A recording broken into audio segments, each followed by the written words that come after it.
तो टोंक में NIA team का छापा देखने को मिला। कोतवाली थाना क्षेत्र के बड़ा कुआ इलाके में ये छापेमारी। कोतवाली थाना पुलिस का भारी जाब्ता तैनात कर दिया गया है। कार्रवाई से इलाके में खलबली मची हुई है और इलाके के एक घर में मौजूद एनआईए की टीम फिलहाल आपको बता दें किसी तरह की सूचना नहीं दे रही है। मकान के बाहर भारी पुलिस बल तैनात कर दिया गया है। टोंक से ये बड़ी जानकारी, जहां पर एनआईए टीम का जो है छापा वो देखने को मिल रहा है और कार्रवाई से इलाके में अब जो है खलबली मचती हुई नजर आ रही है। इलाके के एक घर में एनआईए की टीम मौजूद है। फिलहाल किसी तरह की कोई सूचना नहीं दी जा रही है। तो मकान के बाहर भारी पुलिस बल तैनात कर दिया गया है। टोंक में एनआईए टीम का ये छापा। टोंक से ये बड़ी जानकारी आपको दे रहे हैं। कोतवाली थाना क्षेत्र के बड़ा कुआ इलाके में ये छापेमारी हो रही है। ज्यादा जानकारी के लिए संवाददाता दौलत हमारे साथ फोन लाइन पर जुड़ चुके हैं। दौलत, एनआईए टीम की ये छापेमारी है और इस कार्रवाई से पूरे इलाके में खलबली मच गई है। क्या अपडेट अभी इस पूरे मामले को लेकर? बिल्कुल, मैं आपको बताना चाहूंगा कि आज सुबह जल्दी ही 5 बजे से भी पहले यहाँ बड़ा कुआ इलाका है, यहाँ एनआईए की जो टीम है यहाँ पहुंची और स्थानीय पुलिस के साथ एक मकान में छापामार कार्रवाई है वो चल रही है। बड़ी संख्या में स्थानीय पुलिस के जवान, स्थानीय पुलिस के लोग यहाँ मौजूद है और घर के अंदर जो टीम आई हुई है बाहर से वो और स्थानीय पुलिस के जो थाना इंचार्ज है जितेंद्र सिंह कारण वो अंदर मौजूद है। बातचीत की जा रही है और जब से अंदर घुसे हैं तब से लेकर के अभी तक लगातार बातचीत का दौर अंदर चल रहा है। फिलहाल किसी तरह की कोई जानकारी बाहर से अंदर नहीं आई है।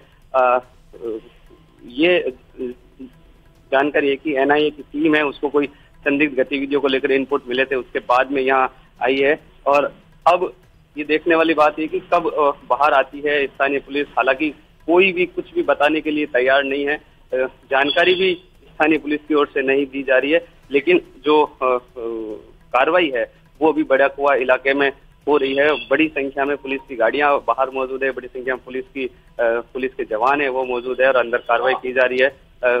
जी बिल्कुल दौलत, जैसे कि आप बता रहे कि मकान के बाहर भारी पुलिस बल तैनात है, तो उनसे आपकी बातचीत हो पाई हो, उनका कुछ बयान सामने आ पाया? देखिए, सिर्फ इतना ही जानकारी मिली। एनआईए की टीम है, सुरक्षा एजेंसियां हैं वो बाहर से आई हुई है और लोग अंदर जो टीम के लोग साथ में आए वो अंदर है। स्थानीय पुलिस के इंचार्ज हैं जो थाना इंचार्ज वो भी अंदर है। बाहर किसी तरह की कोई जानकारी देने के लिए भी तैयार नहीं। हालांकि आसपास में लोगों को खड़े भी नहीं रहने दिया जा रहा है, क्योंकि इस तरह की कार्रवाई होती तो एक बहुत गोपनीयता होती है और उसी लिहाज से स्थानीय पुलिस है वो चौकसी चारों तरफ की हुई है।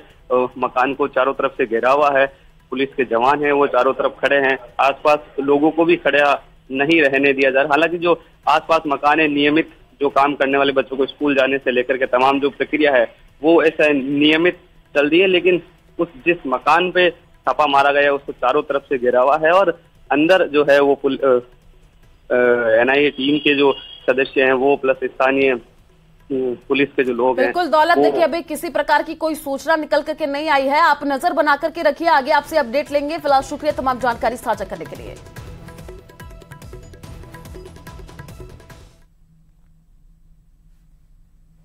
तो आरटीडीसी चेयरमैन धर्मेंद्र राठौड़ का बयान सामने आया है। सीएम गहलोत के नेतृत्व वाली सरकार रिपीट होगी, हमारी योजनाओं का आमजन तक असर है, बीजेपी चुनाव से पहले ही डर गई है।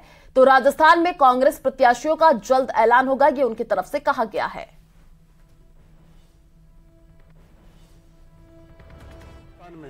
हमारे मुख्यमंत्री जी ने, हमारी सरकार ने एक से बढ़कर एक फैसले किए हैं। उन फैसलों के आधार पर जनता में बहुत खुशी की लहर है। राजस्थान में इस बार रिवाज बदलेगा और अशोक गहलोत जी के नेतृत्व में कांग्रेस की सरकार जो है वो रिपीट होगी। तो बीजेपी ने राजस्थान में जैसे ही 41 उम्मीदवारों की पहली लिस्ट जारी की, कुनबे के अंदर ही कलह सतह पर आ गई। बीजेपी ने 29 नए चेहरों को पहली लिस्ट में शायद जीत के मकसद से शामिल किया होगा, लेकिन जनता का दिल जीत पाते उससे पहले ही टिकट बंटवारे पर बीजेपी के घर में ही जंग छिड़ गई है। देखिए रिपोर्ट।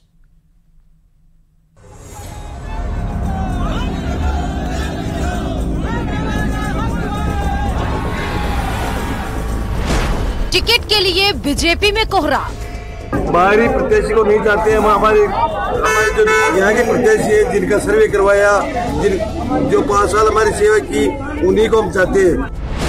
बाहरी प्रत्याशियों को टिकट देने से नाराज समर्थक। हमारे स्थानीय प्रत्याशी चाहते हैं, जो हमारे 5 साल से वहाँ उनियारा का काम कर रहा है, पूर्व में विधायक का है, एक आदमी से वो बात करता है। चुनाव हो और पार्टियों में कलह न मचे, ऐसा कैसे संभव है?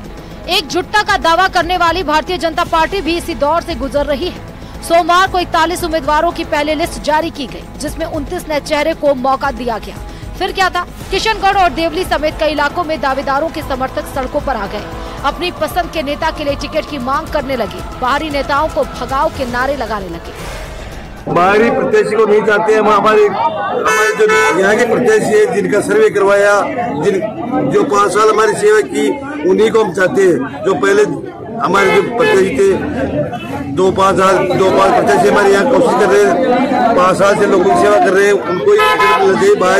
बाहरी प्रत्याशी को टिकट नहीं मिलना चाहिए। हमारे स्थानीय प्रत्याशी चाहते हैं, जो हमारे 5 साल से वहाँ उनियारा का काम कर रहा है, पूर्व में विधायक का है, एक आदमी से वो बात करता है। ये पता नहीं कहाँ से आ गया, जनता की सुनता है, जनता की सेवा करता है, और ये बाहर से आके ये पैराशूट उतार दिया।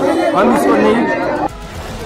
पहली लिस्ट में नाम ना होने से खफा दावेदारों के समर्थक बीजेपी कार्यालय तक पहुंच गए, जिसके बाद बीजेपी में डैमेज कंट्रोल का सिलसिला शुरू हुआ। जिसके बाद प्रदेश स्तर पर केंद्रीय मंत्री कैलाश चौधरी की अध्यक्षता में कमेटी बनाई गई, जिसमें 8 से 10 नेताओं को शामिल किया गया। ये कमेटी हर रोज ऐसे मामलों की समीक्षा करेगी।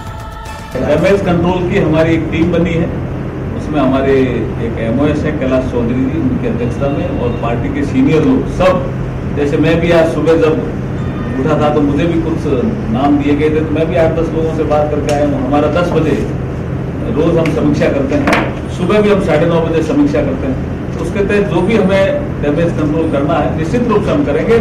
सभी भारतीय जनता पार्टी के कार्यकर्ता हैं, जब तक वो टिकट मांग रहे थे तब तक वो आपस में प्रतिस्पर्धा कर रहे थे।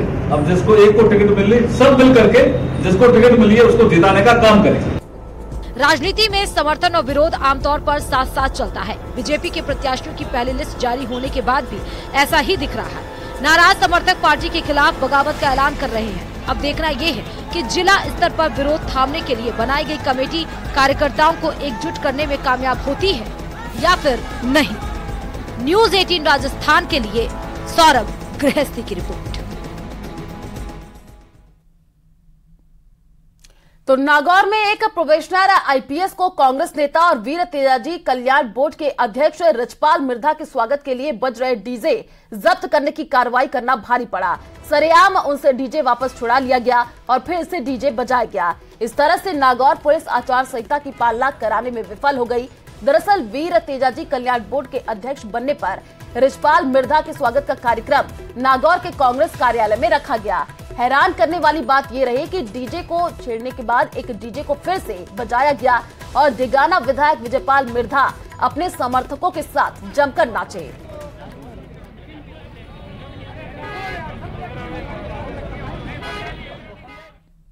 वैश्विक अर्थव्यवस्था को लेकर चिंताओं के बीच IMF द्वारा भारत में मजबूत आर्थिक वृद्धि का पूर्वानुमान जताए जाने के बीच प्रधानमंत्री नरेंद्र मोदी ने कहा कि देश विश्व में एक चमकता स्थान और विकास एवं नवाचार का पावर हाउस है। अंतर्राष्ट्रीय मुद्रा कोष ने भारत की 2023-24 की सकल घरेलू उत्पाद की वृद्धि दर का अनुमान 0.2% बढ़ाकर 6.3% कर दिया है, लेकिन उसने वैश्विक वृद्धि का अनुमान घटाकर 3% कर दिया। मोदी ने IMF के आंकड़ों का जिक्र करते हुए सोशल मीडिया मंच X पर लिखा, हमारे लोगों की ताकत और कौशल से आगे बढ़ रहा भारत दुनिया में एक चमकता स्थान और विकास एवं नवाचार का पावर हाउस है।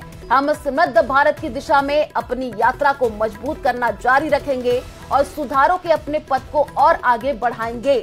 उन्होंने कहा, भारत में विकास के मजबूत रहने का अनुमान है। इसके 2023 और 2024 में 6.3% रहने का अनुमान है। वर्ष 2023 के लिए 0.2% की वृद्धि की गई है।